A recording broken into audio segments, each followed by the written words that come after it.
A'udhu billahi minash shaitanir rajim. Bismillahir rahmanir rahim. Let's let's talk about the neighborhood. Not just this neighborhood. Let's talk about all the neighborhoods in America. In every state of this great city, in this great country, there are lots and lots and lots of neighborhoods.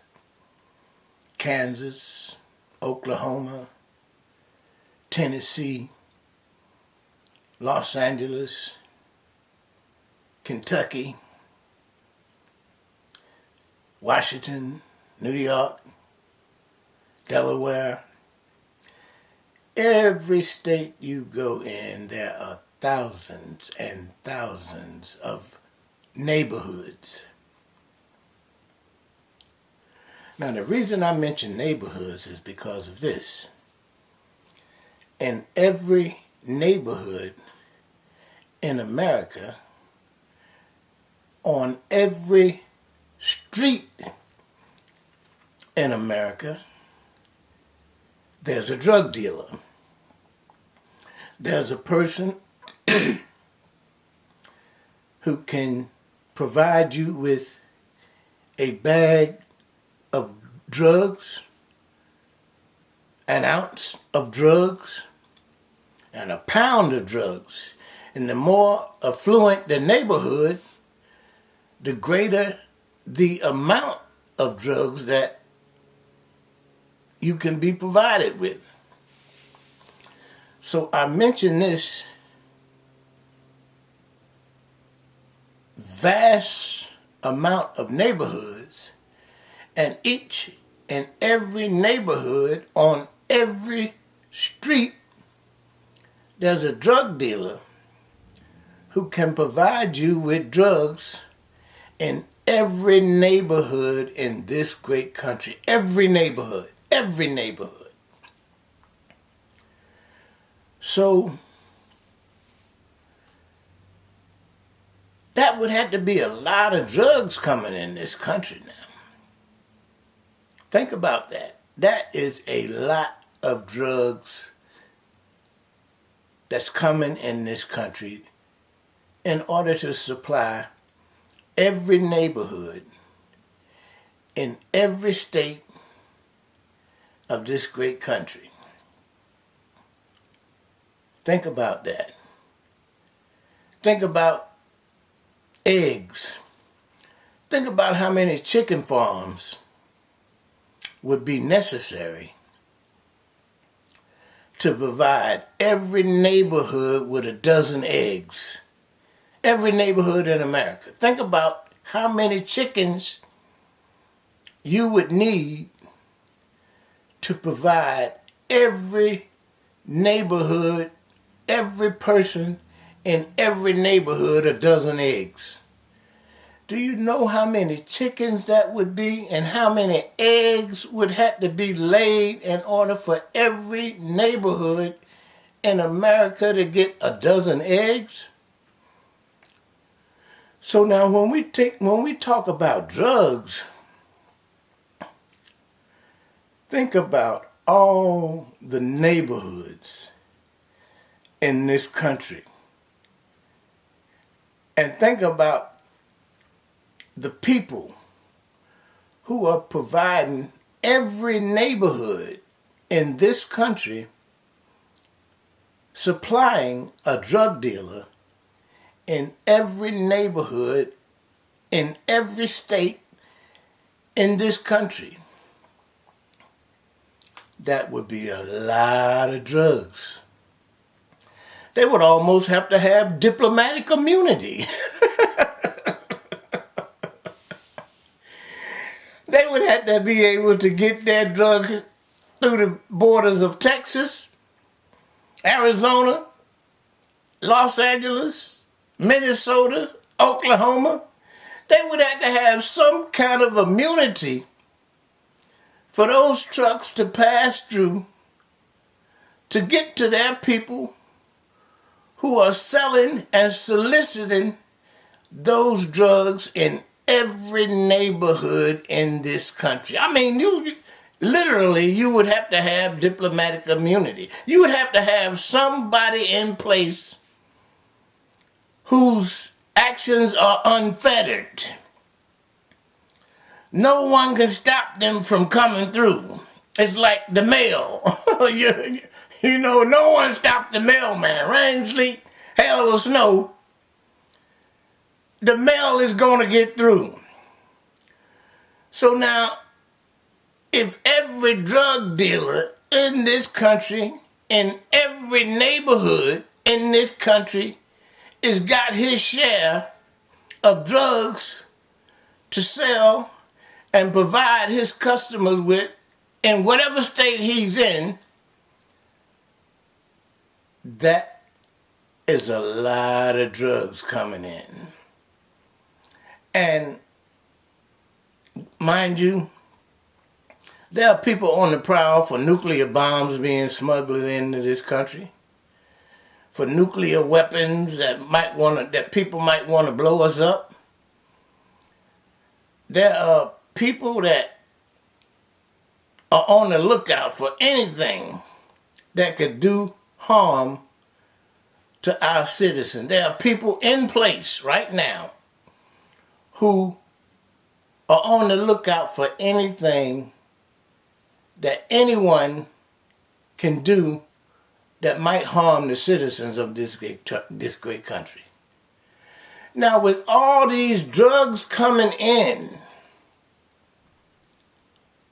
to supply all these states, to supply all these neighborhoods, to supply all these drug dealers, you would have to have diplomatic immunity. You would have to have a system greater than the U.S. Postal Service. You would have to have people and trucks and planes and airports greater than the United States Postal Service in order to supply every drug dealer in every state, in every neighborhood, his fair share of drugs. Hey, but it's here, and it's happening right now. And you can walk out on any street in your neighborhood and find yourself some drugs. At any time of day and at any time of night. So whoever it is that's responsible for the drugs entering this country is unfettered. They are unfettered. They have a clear path to get to the people that they want to get to provide them with whatever it is that they want, and to service the community in whatever way they wish to service the community. We have to have people who are unfettered, who have diplomatic immunity greater than the Postal Service. You have to think about that. And if anyone who is concerned about the flow of drugs coming in this country, you got to think beyond that little guy that you see standing on the street counting them ones and fives. You got to think about who and what person it is that's qualified to bring tons, not just today, not just tomorrow, every day. Every day. You got to think about the people who are qualified to bring tons upon tons of drugs into this country every day unfettered. There's no shortage of drugs. There's no shortage of drugs in America. Everybody knows where to score. So you have to think about who it is. What great entity that's got it going on to such an extent that they can control the flow of drugs to every state, every neighborhood, and every drug dealer in this country. You got to think about who it is that's powerful. Now, Al Capone was nowhere near on this level. Al Capone, he was a midget compared to the people who are responsible for this here action here being taken and that's happening in this country right now. Al Capone is a midget. He's an ant that's been squashed by an elephant. He don't even count. Al Capone and his racketeering program is non-existent when it comes to a person or a group of people who are qualified to bring tons upon tons upon tons of drugs in this country every day. Every day. Who, as we speak, have warehouses loaded from top to bottom, from wall to wall, from east to west, loaded full and bursting at the seams with their product. And more and more and more and more and more is coming in every day. You would have to think about who and what type of person that is qualified to run this type of scam. He would have to have diplomatic immunity. I keep saying that. He would have to have a setup where the movement of his product is unfettered. Who can you think of that's on that level this day and time other than the FBI? No one. They can stop a little suitcase with a bomb in it from entering this country.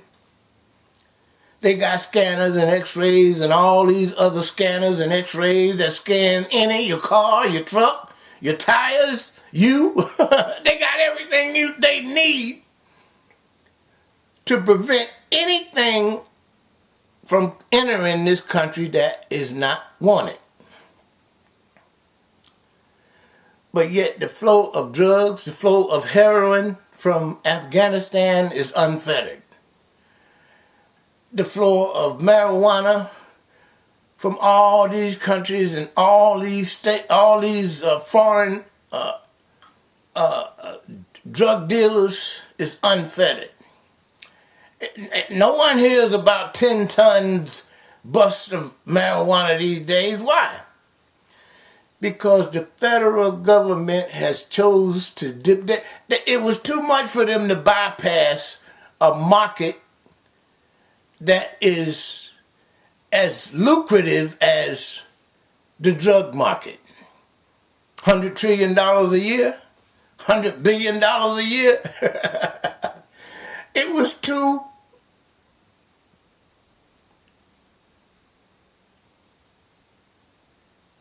overwhelming for them to overlook a market that is as lucrative as the drug game. Hey, we got the people on the street. We got the people in the neighborhoods. We got people waiting for our product. And why should them Colombians be sopping up all this American wealth? Why should they?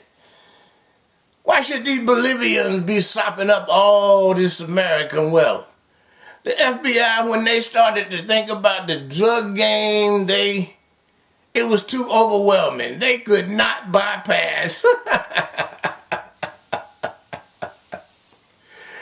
They could not bypass overlooking the lucrativeness of this market. Half the country is addicted. Half the country is using, more than half the country is using drugs. So, the market is there. The people who distributed their product is waiting for it.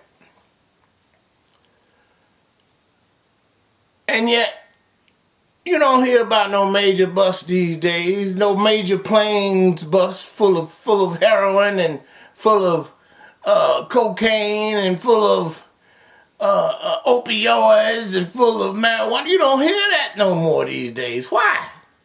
Why? Because somebody is controlling this market who have diplomatic immunity. These are some evil, wicked people that are in charge today. Mark my word.